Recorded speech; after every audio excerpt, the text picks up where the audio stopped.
everyone. This is Mike. And this is Josh. And this today we are exploring. I messed it up. This is must see before you die, Mike. It's okay. We are right up there. Right up there. Must see before you die. Hey, this is a joint venture. This channel is Mike and Josh's. I mean, we are must see before you die, right, Mike? I am must see, and he is before you die. That's right. So today we're going to look behind the scenes, exploring the movie Gremlins, and come up with some cool facts behind the scenes that maybe you didn't know about.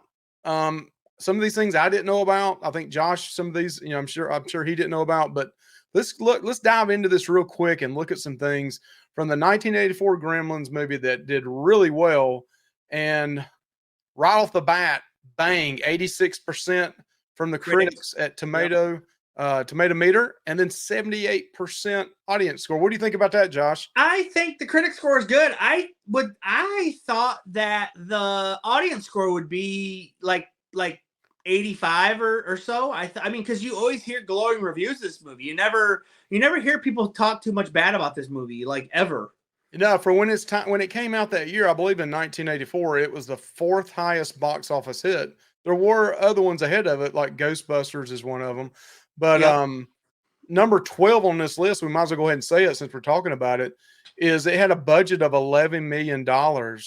And the box office gross so far is $212 million. That's pretty good, impressive. 20 times 20 times it's made its money over. That's pretty darn good. Well, there were some pretty powerful people behind this movie. I mean, you had Joe Dante as the director from Superman fame. You had in some other movies I can't remember right now, but you had Steven Spielberg as a executive producer, who actually we say in the facts, but he's actually has a cameo in the movie. Mm-hmm. But yeah, I mean, you had some powerful people behind this movie, and a lot of big actors. Yeah. I mean, for that 80s and 90s time frame, you had some really strong characters that were actors in here, and possibly there. We'll talk about here. There were some that were talked about being in this movie, but they ended up not being in it. That were some pretty big names. Right. So let's get to these facts here, Mike. So this top one, I'm going to say it, and then you can give the details on it because you actually knew this ahead of time. You brought this up. Yeah. It's partly responsible for the creation of the PG-13 rating. So this movie, along with Temple of Indiana Jones and the Temple of Doom, which definitely is not a PG movie in my opinion. I mean, Indiana 13. I think Temple of Doom actually has some more violent scenes than this movie, in my opinion. I mean, they rip a heart out of a guy's chest, still beating. But so this movie and that movie kind of spawned the PG-13 rating. There needed to be something in between PG and R. And so they came up with PG-13. And Spielberg, if I'm not mistaken, was one of the ones that headed that up because they wanted to go straight to an R on it. He's like, whoa, we need something in between PG and R. Right. So, and also a big thing was, and they spoofed it in the second Gremlins movie. Parents took their kids to see this movie, and they might have been a little younger or something, and they came out of the theater, like they left the movie early, different things like that, and complained that this movie is not appropriate for my child. It should not be a PG rating. So that went into it too. And they did spoof that in the second movie. That whole it's understandable. Scenario. It wasn't G, but I mean, to me, PG means parental guidance. As a parent, but I get it. I think it's a good thing that you went and put a PG-13 in instead of just PG. Right. So I think it is a good thing. Mm-hmm. So Gremlins could have been a whole lot darker. Oh, no doubt. And in reading on this, in the original script, who we talk about who wrote the script here in a little bit, really famous guy as well. In the original script, there's a scene where the mother's fighting and all this kind of stuff. In the original script, her head is decapitated and it goes rolling down the stairs, and Billy comes in and sees her head rolling down the stairs. Wow. Also, the dog in the movie, can't remember his name now. He is killed and eaten by the Magways or the Gremlins. Barney. Barney. Yeah. Okay. So yeah, that it could have been a whole lot darker. One thing that blew me away, and I really like Howie Mandel, is he is the voice of Gizmo. Yeah, I like Howie Mandel. I remember he also played like kind of like a creepy character in what was it called, Little Monsters or whatever, and so that was really cool to know that he did the voice of Gizmo here. He was Um, also the voice of Fred in Scooby Doo for quite a few seasons, and that's what kind of led to this as well. okay, cool. Um, Um, then you got Phoebe Cates, who was in Fast Times at Ridgemont High, and everybody, I mean, as a 13, 14-year-old young man, I just was head over heels in love with Phoebe Cates. she's But it she's was real she's beauty. controversial that she even played this part in the movie as Kate because of her role in Fast Times at Ridgemont High. Right. Well, in this movie, she's pretty wholesome and stuff. She does hate Christmas, Her but shirt's up to the top of her neck like this. Nothing like Fast Times at Ridgemont High. right. Yeah, she is very wholesome in this, and she does hate Christmas, and she tells why she hates Christmas, and a pretty memorable story in the movie, I think. I mean, her role is kind of forgettable, except for that part, in my opinion. Yeah, that, and I love it when she's in the. I mean, you could have put anybody in this scene for this, but when she's in the bar and all the gremlins are going crazy and she's pouring them drinks and stuff, that's pretty funny. Right. Um, so Billy, this isn't, and if you haven't seen it, go back and watch it. Our review of Gremlins, I brought this up that there was a kind of an alternate ending at one point. Originally, Billy was supposed to be the hero. Oh, So at the very end of the movie, spoiler alert, that's why you're watching this. So anyway, um, the Gizmo jumps up and pulls the blind down. At the same time, Billy pulls blinds down as well. So Billy really was supposed to be the original hero, save the day by pulling the blinds and allowing the light to come in and kill Stripe. But if I'm not mistaken, Spielberg actually told him, said, "Hey," and if I'm wrong on that, it wasn't Spielberg. If it was Dante, please correct me on that. But they told it, no, we don't want that. We want Gizmo to be the hero. So they cut that out of the movie so that it looks like Gizmo is the hero. okay, cool. I like that. I'm glad they kept it with Gizmo as the hero.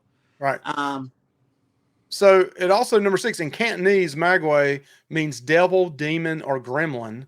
The Mandarin pronunciation is Magway. I may have butchered that completely. right. So Um, anything you want to say about that one, Josh? no, it's I'm the pronunciation I've always knew is Magwai. Magwai. Yeah. So the film was released on the same day as Ghostbusters. We brought that up. Wow. What Can you imagine that at the box office? I mean, what a gutsy move, because Ghostbusters was a freaking big hit. yes, I mean, huge. that was a juggernaut. Yeah. Did you go see that one in the theater, Mike? Ghostbusters? I did. But I think I saw, if I'm not mistaken, I saw Gremlins first before I saw Ghostbusters in the movie Wow. theater. What a time to be alive, Mike. You saw Ghostbusters and Gremlins in the The theater. 80s, man, with the 80s hairband and rock, I mean, and then you had movies like this. I mean, yeah, 80s was a great time. Yep, sure was. I was very fortunate. My mother was into horror movies, and she would take me to see horror movies, and that was a big deal back then. You went to the movie theaters. It was not like today where everybody watches on digital, or you get a broken Fire Stick and you turn around and watch it online. Everybody went to the movie theaters back then. That was a big event. I mean, would Ghostbusters would be considered what, a comedy? I mean, because they go for some, like, try to do like legit like scares in that movie. And Yeah.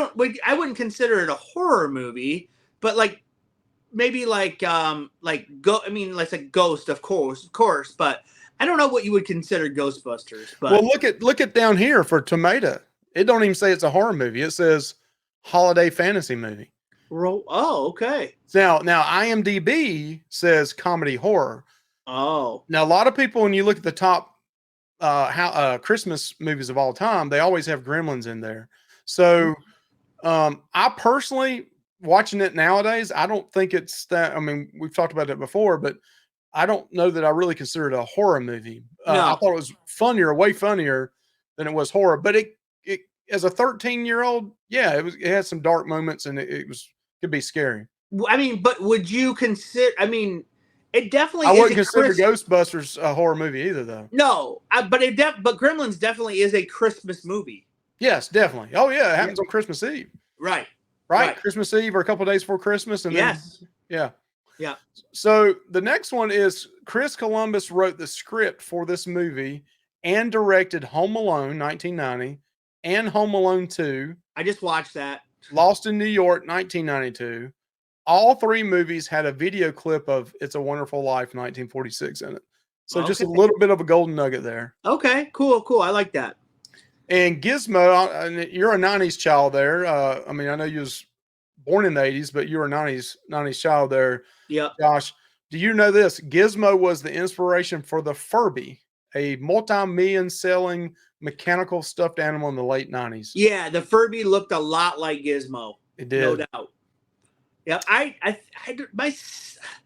wouldn't have had a Furby, but like my sister might have had a Furby. She was 2 years younger than me, so she was born in '86.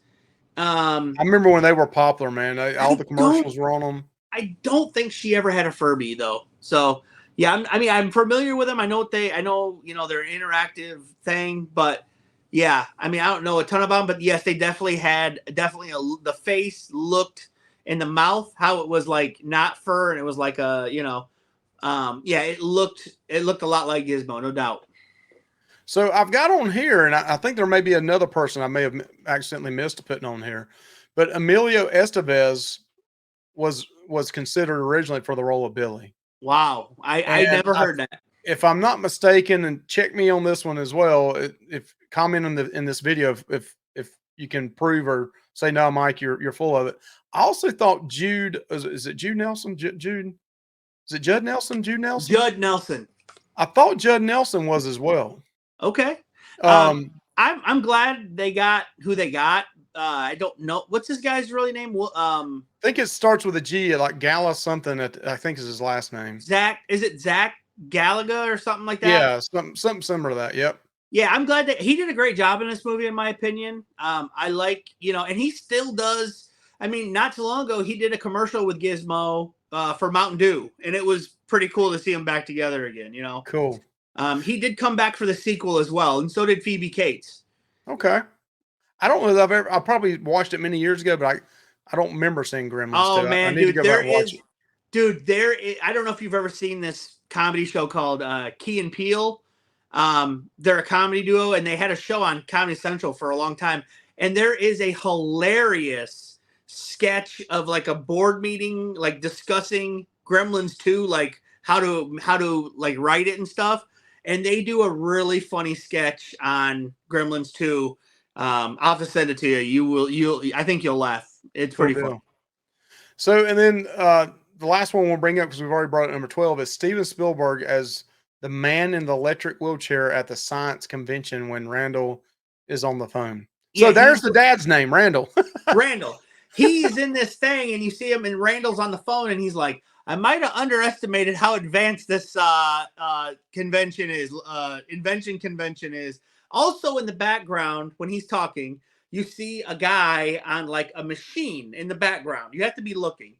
And it looks like the old school time machine, not Back to the Future, because Back to the Future wasn't out yet. But before that, like from like the 60s or the 50s, it's that one you will, and it has like this big disc behind him, and it spins around. And people are like looking at it, and then it cuts to whoever's on the phone with him. I think it was the wife. And then it cuts back to him, and the time machine's gone, and people are like in the background, like going, "Where did it go?" They also have I don't know if you ever remember. I mean, you probably, if you did watch it, you had to intentionally go back and find it. When I was a kid, my mother grew up watching Lost in Space, and they had the Lost in Space robot. Yeah. Yep, I watched it too growing up. Yeah, and I remember going back and watching that after my mother had told me about it. And that is in this movie as well. But hey, what do you think? Please like, comment, subscribe. Those were just a few facts exploring behind the scenes on Gremlins. Please go back and check out our movie review of it, and we'll take you down memory lane. And hey, we'll give you 40 minutes of what happened versus having to watch the whole 1 hour and 46 minutes. Just kidding. Go back and watch it anyway. Yeah, it's a good watch. And yeah. Let us know what you enjoyed about this, explored about the Gremlins. If there's anything you want to add, drop it in the comments. Yeah, tell us. Bye. Y'all have a good one. Oh, I wanted to say one thing before we off here. It was hard to do a kill count in this one because you don't really know who's dying or not. Like, it's usually like the gremlin biting some guy's hand. Did he get his arm ripped off? You don't know. But I watched this thing and they said there were 7 human deaths in this movie. I don't know where they got that from. I didn't see 7. Definitely there's a couple. Old Lady Deagle, that Santa Claus, the teacher. There's 3. The cops might have died when they got in that car accident. There'd be 2. Well, you got husband and wife of the town drunk. Right, but he's in the sequel, so he didn't die. You don't. But at the time, maybe they counted it as that because you think. Okay. Him and I don't know if his wife's in the sequel, but he's definitely in the sequel. Well, how many gremlins died? You brought it up earlier. How many there were? I brought up in our other. So this thing that I watched claimed when Stripe jumped in the pool that there was 467 gremlins that he made from jumping in that pool. So then you got to add 5 more to that. They all died. So I mean, there's a ton of gremlin deaths in this movie. But yeah. All right, you guys have a good one. Have a good one, Josh. Bye. See ya. Bye.